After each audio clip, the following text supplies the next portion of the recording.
Hello Neighbor was a game that was released by tinyBuild and Dynamic Pixels on December 8th of 2017 to overwhelmingly painful reviews. Yet despite that, it was a commercial success, leading to the creation of 4 new games, a TV show, 12 books, and today, a sequel to the original game. Today, we will be taking a look at what Hello Neighbor 2 does differently and what it does better than its predecessor. Will Hello Neighbor 2 make up for the previous game's mistakes, or will it succumb to the same fate? Hello Neighbor 2 starts off with a bang. Literally. You are following the neighbor, Mr. Peterson, who is kidnapping his child and is going to lock him in the basement. If you couldn't tell, this is the exact same story as the first game. That's because this is a standalone sequel. You need no prior knowledge of the Hello Neighbor franchise to play the game, which is great, as the original story is a bit confusing, like the second coming of FNAF lore. After that though, there isn't much story, just go save the kid. It's simple, and for a game like this, it doesn't need to be complex. The story's simplicity allows you to focus on the gameplay, making it much more enjoyable. Speaking of gameplay, Hello Neighbor 2 doesn't change all too much from its roots. At its core, Hello Neighbor has always been a puzzle game about breaking and entering into your neighbor's house, or in this game, your neighbor's houses. Yes, now there are multiple neighbors, all with their own houses for you to sneak around in. They all mechanically work the same, where they roam the house while you try to solve each puzzle. Wasn't Hello Neighbor ridiculed for its terrible puzzle design? You may say. And yes, that is entirely true, but luckily not prevalent in Hello Neighbor 2. In the sequel, Hello Neighbor 2 has almost completely changed puzzle design, giving players visual and audible hints on how to solve a puzzle. These hints help extremely well, unlike the first game, which lacked almost any direction to its absurd puzzles. The horrendous parkour present in the first game has been completely eliminated by the new movement ability to mantle. When near a ledge, just jump and your character will pull himself up.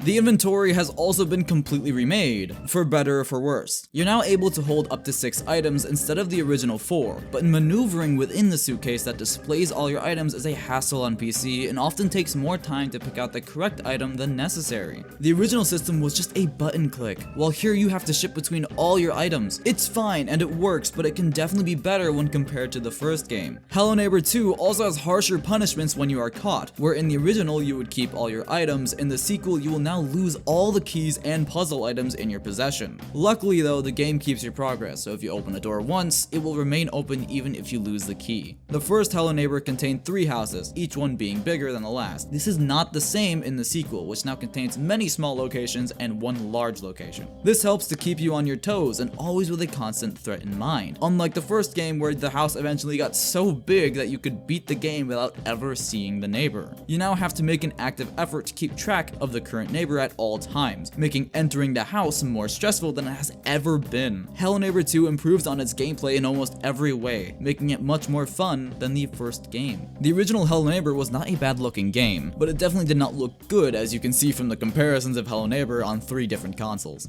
Luckily, Hello Neighbor 2 has completely redone the graphics of Hello Neighbor, and it is a night and day difference. This is, of course, playing on a PC at maximum settings, so your experience may differ. From the shadows to the textures to particle effects, character models, animations, and much more. When comparing the first game to the second, the only thing not upgraded is the style of the game, which is for the better. The cartoony style helps bring uniqueness to the game, and if anything, it's impressive how well Dynamic Pixels was able to implement the unique art style with the upgraded graphics. The art style is obviously still there, but it's just improved in every way, and it just makes this game look really good. It makes it look like a next-gen game. Audio has also improved from the original game, with unique music for each house and unique chase music for each neighbor. The audio in the original game was good enough and served its purpose, but here it's just better. That's a common theme with everything in this game. It's just better. Except for performance! Hello Neighbor 2 is available on PS4, PS5, Xbox One, Xbox Series X, and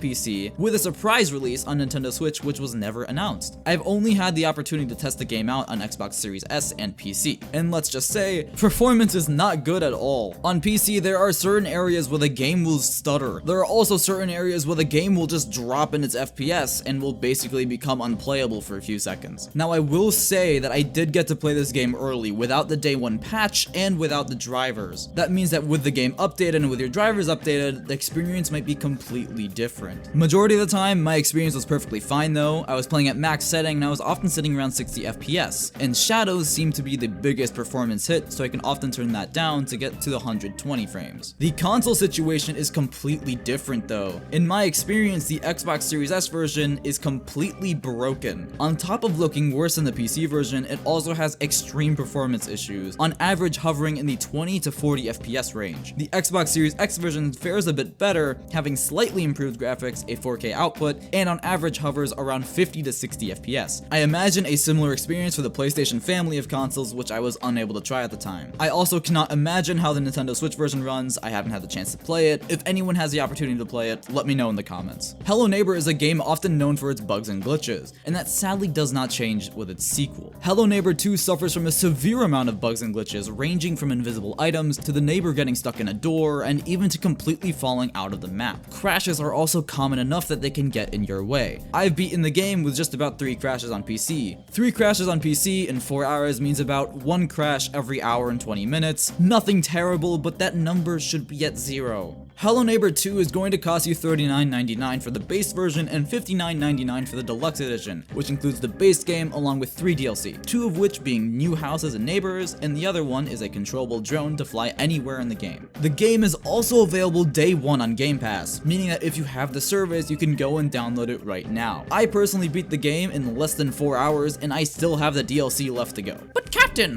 when should I buy it? That is a good question. You should not buy Hello Neighbor 2 until it goes on a major sale. I say at least 50% off until it's actually worth buying. Hello Neighbor 2 is a prime example of how video games being released today are released in an unpolished state. The game suffers from bugs, performance issues, and is simply not worth the $40 entrance fee with its extremely short length. But despite its issues, Hello Neighbor has never been more fun. With intuitive puzzle design along with gameplay bringing you to the edge of your seat, Hello Neighbor 2 shines in many ways over its predecessor. I am going to be giving Hello Neighbor 2 a 7.5 out of 10, as it is a great game plagued by a multitude of issues and its short runtime. If you enjoyed the review, please leave a like and subscribe for more content just like this.